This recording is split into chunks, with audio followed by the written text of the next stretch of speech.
Hello, hello, my friends. Welcome, welcome, welcome to the Button Those Jeans community group. My name is Rose Stein. I am the founder of the Button the Jeans program. And of course, I've put together this community group so people can be welcomed into a community and environment where we are talking about health and wellness and vitality on a pretty deep level. It is my mission and my purpose to make sure that anyone and everyone that is interested in losing weight without the blame or the shame, dropping the blame and the shame and moving on to fulfill our true life's purpose, that experience in life where we feel happy and healthy and joyous and free. Now, of course, I'm not offering a perfect life. That's silly. Right? But what I'm offering is freedom from the food obsession, a calm mind and a healthy body, and an environment where you have the structure and the support to move forward with life and all the fun adventures that you want to have. We are a society that has been crippled by the way that we eat. There are millions of us that are sick and overwhelmed and on medications that we don't need to be on if we were to just clean up our food. That it is totally normal to feel to have indigestion and digestion issues and irritable bowel, whatever the hell that means, and to be on this medication and that medication, and this pill's going to fix this and that pill's going to fix that. And there really is a transformation happening right now. And I'm not the only one. You know this, you've been hearing this. This is one of the reasons why you were inspired. Like, oh my God, yeah, there has to be some other way. And so I am one of many in this incredible health conscious movement that's saying enough is enough. I am no longer interested in continuing the cycle of the past. Today is a new day. Yes, I have gained knowledge and wisdom and experience from the past, and I'm going to use my creative mind to think beyond my present circumstances into a future that allows me to be happy and healthy and joyous and free to the best of my gosh darn ability. And you know what? There's resistance along the way. This is not just a like blink, close your eyes, even though, yes, I am a certified hypnotherapist. That is not what I do. I do not blink, close your eyes, have you clap like a duck, and all of a sudden you're happy and free and have lost weight. That's not how it works. That's not what I do. So I'll just go ahead and demystify that right now. But the way in which I have been taught about the power of the mind is that when we change our thoughts, when we have some shift in our perception, in our beliefs, when we see that somebody else has done something that we want to do, and then we ask them how they did that. What were the changes and transformations that you made? How did you get from point A to point B? I'm stuck at point A. I am uncomfortable in my body. I feel crazy in my mind. I can't stop going to the pantry. I blah, blah, blah, blah, blah. And you realize that all the reasons that you gave are just excuses. You don't want to give the excuses anymore. And you want to be over here where your clothes fit. You're feeling comfortable and confident in your body. You're no longer distracted by food, and you can actually move out into your life the way that you really want to, feel the way that you really want to. How do we get there? And so you ask, you seek wise counsel. How did you do it? And I'll tell you that one of the ways in which I did that, with the most important thing that I did, well, there's two most important things. And these are the things that we practice in my program. One, you got to clean up the food. I realized that I cannot continue to be shoving processed, chemical, sugar, crap. It's not even really food, right? It's food like products. They call it food, but it's not nurturing to my body or my mind. It makes me more crazy. So you got to clean that up. The second thing is, how do I then stay having cleaned that up?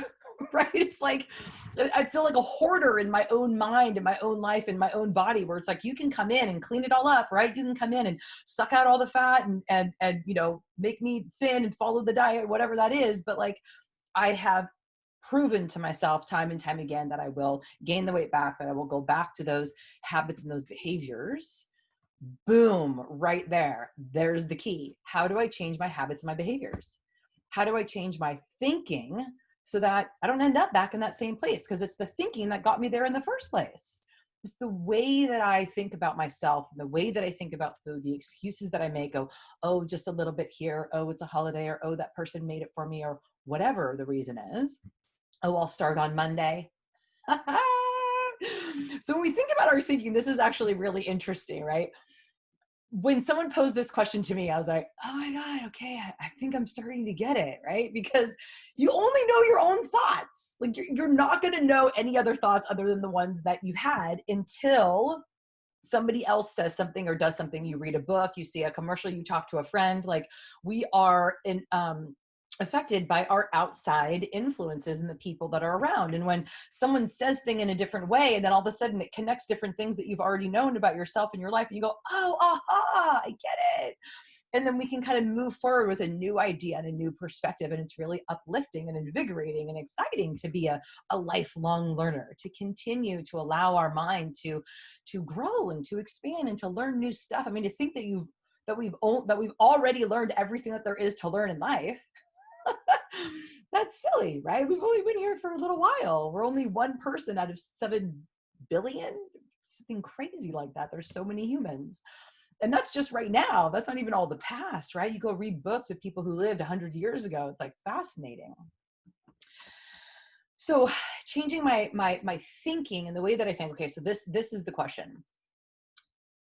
If somebody needed to gain 50 pounds over the course of the next year or two, and remember, I've done this 6 times, gained the 60 pounds, right?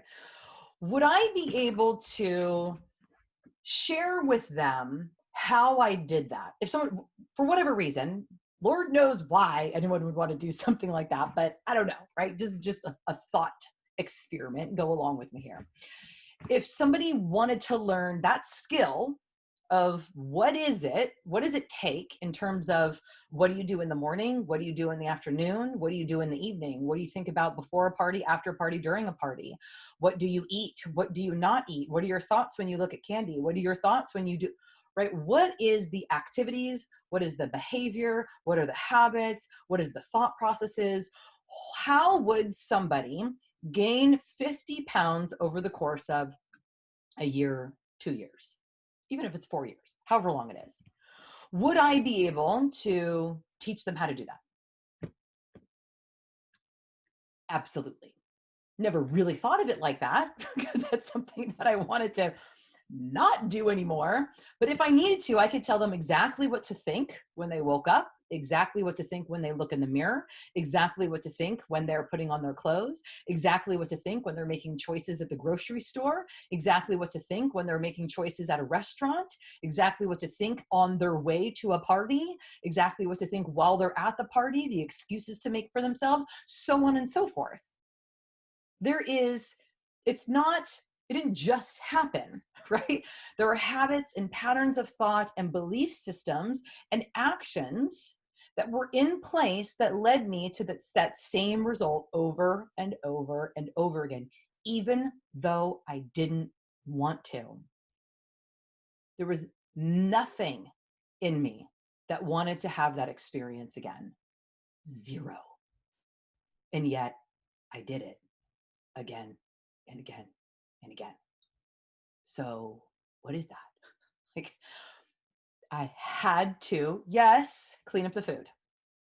And yes, deal with my thoughts, my actions, my beliefs, my behaviors, my excuses, the way in which I motivate myself.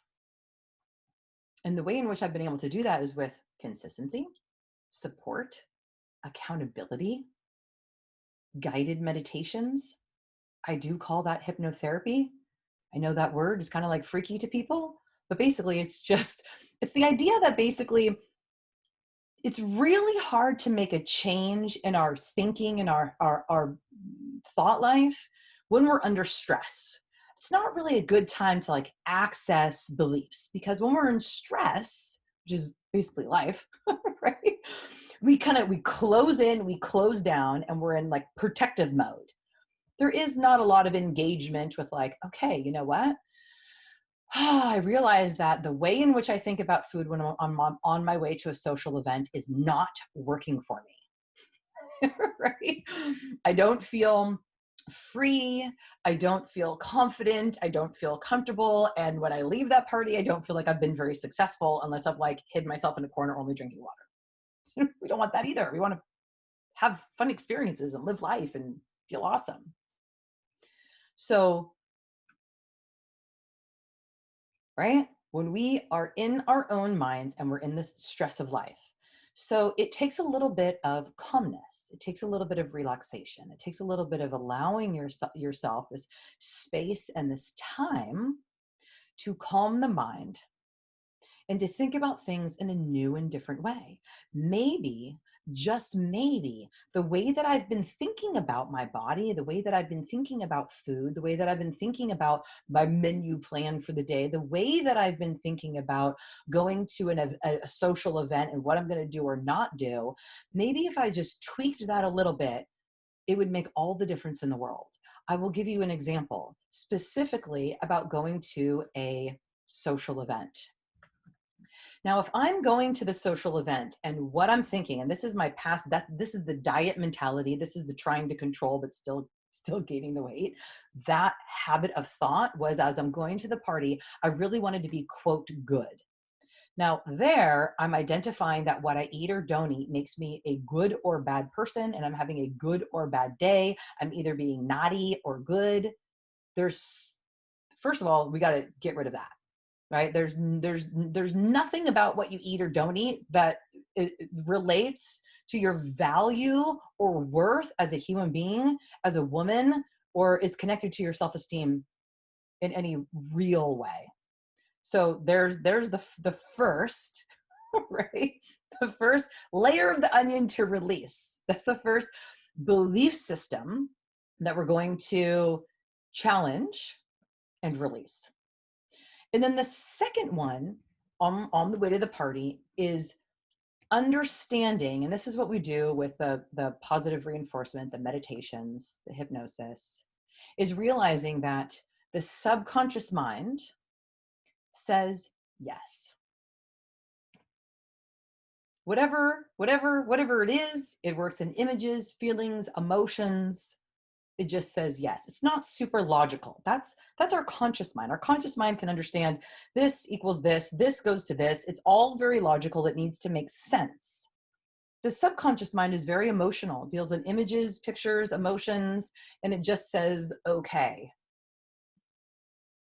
Right? The habits, the patterns, the beliefs. Remember, we were talking about yesterday that my subconscious mind knew for 10 years I lived at one place and I could do all kinds of other things in the car, have conversations, argue with the kid, talk about whatever, and I would make it home and I would think that I was conscious, like right, I didn't fall asleep on the way home, but I would make it home. And I didn't realize how unconscious and automatic my habits and behaviors and actions were in the world until I moved and I was still I was still going home to the old place. And I go, oh shoot, man, how did I end up here? Well, I went, quote, unconscious. I went automatic. I went into those automatic patterns of belief and behavior and habits. Right? And this is where we get into that mindless eating that we've been talking about. That mindless eating, that original post that brought you here into this group. Mindless eating, it's the same thing. It's just a habit, it's a pattern, it's a belief. So how do we go back in and go, okay, let's do something a little bit different? And by using our mind, using our imagination, this incredible gift that we've been given when we were born to think beyond our present circumstances into a future that is alive, that is vibrant, where the automatic habits are ones that you actually want to have in your life. So the way in which we think about this, the words that we use are either going to reinforce those old habits and patterns of thought, or we're going to challenge them to create new ones. Back to the second example when we were talking about going to the party. So first of all, what I do or don't do has nothing to do with my value as a woman, my self-worth, or my self-esteem, regardless of what I eat or don't eat. Okay, number one. Number two is, on the way to the party, am I saying I'm not going to eat this. I'm not going to eat that. I'm not going to eat this. I'm not going to eat that. That thing right there. Oh, I know it's going to be there. Maybe I want a little bit. No, I'm not going to do it. I'm not going to do it. I'm not going to do it. Okay. So the subconscious mind doesn't totally understand the word not. That is a very logical, that is a way in which we try to like organize information in our conscious part of our mind. The subconscious, remember, deals in images and pictures and emotions. We're sending a lot of emotion to the not thing, right? So there's a lot of feeling and emotion. And the picture and the image is exactly what it is that we don't want to be doing. We're imagining ourselves not doing it. We're saying not, but we're imagining doing it and then saying not. That's shoving the cake in our face. But then a million times. And again, no judgment here whatsoever. We all go on automatic pilot, and we all don't realize the power of our subconscious mind and how actually easy it is to take back control. It's not that I want control over your life. Do what you want. I'm going to help you get the control back into your life, the control that you really want. And just understanding these little things about the way in which the mind works is so powerful. It's so empowering for ourselves. And that's what I realized. It was like, wow, I can do this. I can think differently. So when we're on our way to a party, if instead of thinking of what we don't want to do, because we're just continuing to create that picture and that image, and there's a lot of emotion attached to it, and then we get to the party, and of course, there's that image in our mind of the thing that we weren't going to do, but okay, don't think about it again. It was like, don't think of the white elephant in the room. Don't think of a white elephant. Don't think of a white elephant. It's like, oh my God, I can only think of a white elephant. How big is it? Where is it? We're just like obsessed with it. Don't eat the cake. Don't eat the cake. Don't eat the cake. Who cares? Okay. If we are, and this is the question, this is the powerful question that many people spent many thousands of dollars and many years learning how to ask this question appropriately in coaching kind of situations, is if you are not doing that, eating that thing, what are you doing? Wow. Now that is a completely different invitation to your mind, to your subconscious mind. That there allows you to open up into what the life experience is that you actually do want. And I'll tell you, most people never give themselves the opportunity to think this way. Most of us stay stuck in the same cycles that we were given by our parents and their parents and their parents and whatever community and social network that we have grown up in. But not you, not today. Today, you're ready and willing to take back your own power, take back control of your own mind and go, aha, awesome. What a beautiful skill. What a beautiful way to give honoring to the gift of imagination that we've been given, to think beyond our present circumstances. What do you want to be doing at the party? Maybe you want to be asking people how they're doing. Maybe you want to help the host with decorations. Maybe you want to help clean up. Maybe you know how uncomfortable it is in social situations for all of us, even the extroverted ones. I'm super extroverted. I'll tell you, I still sometimes have social anxiety. It's still uncomfortable sometimes for me to go places if I don't know people, and even more uncomfortable if I do know them sometimes, right? 'Cause it's like, what do you talk about, right? How do you engage? What's appropriate? What's not appropriate? You know, I'm a total talker, and I'll tell you, most of the time I end up going, oh my God, like, why did I say that? And tripping out a little bit later of like, what was going on? But when I can go in with a spirit of curiosity that I'm going to learn something valuable and wonderful about at least 3 people, I want to really show up and ask questions. I want to remember their names. That's a big one for me. Oh Lord. That is a big challenge to remember people's names. I don't know why it is. Like I get so interested in like their story that I totally forgot their name 10 seconds after they've told me. So that's something that I've been working on as well. And so that's kind of like a fun little challenge, something to give my mind to do while I'm at a party. So I'm actually doing what parties are there for, right? The party isn't there for the food. I can go get the food myself. What do I need all these people for? The party is there to celebrate whoever you're celebrating, right? Or mourning. But the idea is to get together, to have that social interaction without anything in between. So that spirit of curiosity. Okay, it's so wonderful. It's always so fun to share some time with you. I just absolutely love sharing with you and hearing how it is that you are taking that information and applying it into your own life. I hope that you are as inspired with this kind of information and guidance as I have been, because I just searched for so long for something that allowed me the ability to have the confidence and the structure that I need to move forward with my life. I want to share with you one last thing. I know I keep talking about this book, but I'm going to keep talking about it. It's called The War of Art. Break Through the Blocks and Win Your Inner Creative Battles by Stephen Pressfield. And he talks a lot about what I call in my program self-sabotage. It is that knowing that you want to do this and then continuing to do that over there. What? Why? I don't want to do that, but you continue to go back to those old habits and patterns of thought. And it's like, come on. He calls it resistance. And he says, and this applies to so many areas of life. He talks a little bit more specifically about the resistance to really owning and being our creative selves, like whatever your gift is to this world, whether it's to be the best mom or the best teacher or an incredible nurse, or to show up and be the best daughter or the best sister, or I don't know, whatever, to write a book, to help people change and transform their own lives, to whatever it is that like we're really here for, to show up and own that awesomeness of your gifts, because we're all a little bit unique in that way. And what stops us from really doing that? What stops us from being happy and healthy and free? I mean, think of somebody that you love dearly, that you just love with all of your heart. Then all you want for them is to let their own inner light shine. All you want for them is to be happy and healthy and free, and to not stress over things that don't need stressing, to ask for the help that they need and that they want, and you know that they deserve it. And so do you. You deserve to be happy and healthy and free.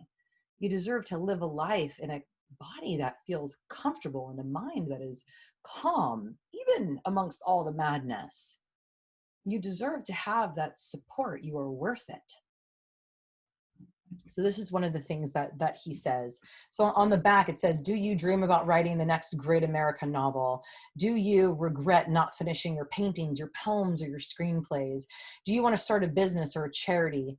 Do you wish to start dieting or exercising today? Do you hope to run a marathon someday? So health and vitality, and then wealth and creative freedom, all of these things are together. And he says that resistance is what stops us. So resistance in self-medication, which I think is really interesting, because we've been talking a little bit about sugar being addictive and sugar being a distraction, sugar being something that stimulates a part in our mind and our body that is not allowing us to really move forward in the beauty and grace that is waiting for you. This is what he says. Do you regularly ingest any substance, controlled or otherwise, whose aim is the alleviation of depression, anxiety, etc.? I offer the following experience. I once worked as a writer for a big New York ad agency. Our boss used to tell us, invent a disease. Come up with a disease, he said, and we will sell the cure. Attention deficit disorder, seasonal affect disorder, social anxiety disorder. These aren't diseases, they're marketing ploys. Doctors didn't discover them, copywriters did. Marketing departments did. Drug companies did. Depression and anxiety may be real. It is. But they can also be resistance. When we drug ourselves to blot out our soul's call, We are being good Americans and exemplary consumers. We're doing exactly what TV commercials and pop materialist culture have been brainwashing us to do from birth. Instead of applying self-knowledge, self-discipline, delayed gratification, and hard work, we simply consume a product. Many pedestrians have been maimed or killed in the intersection of resistance and commerce. Very deep, very deep. And I will tell you that it was only after my willingness to ask for help, to acknowledge that my thinking and my actions weren't giving me the life experience that I desired or that I deserved, that I was holding myself back. And I reached out and I asked for some help and some support. And I just kind of trusted a little bit somewhere along the way, right? There was a glimmer of hope that I too could live free of this mindless eating, this obsession with my body, and this uncomfortableness that I felt.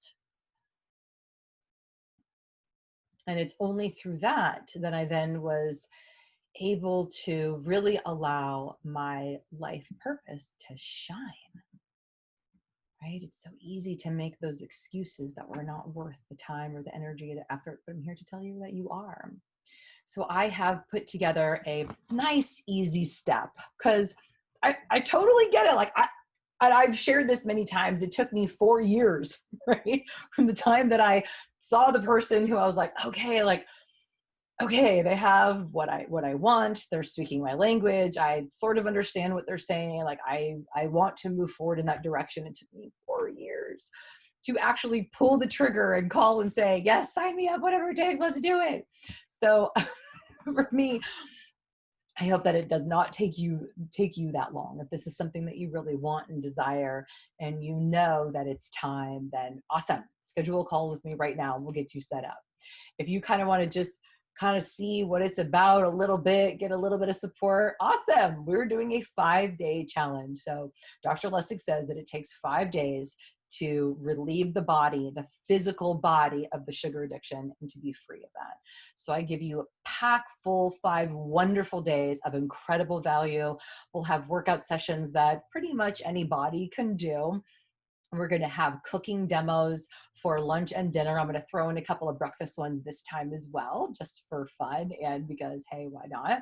And of course, we're going to be doing the accountability, the check-ins, so that you can have the structure and the support and the consistency that it is that we're going to help move us to the next direction. And then, of course, we always do the positive meditation session / hypnosis so that we can retrain our brain, so that old way of thinking, we can have a new way of thinking.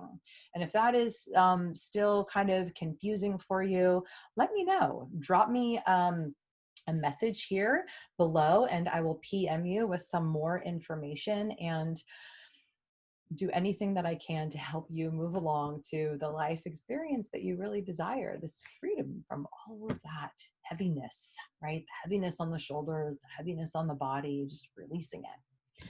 Okay, so the 5-day reset, I'm implore you, just do it. Just do it. It's $28. We're going to give you incredible wealth of information.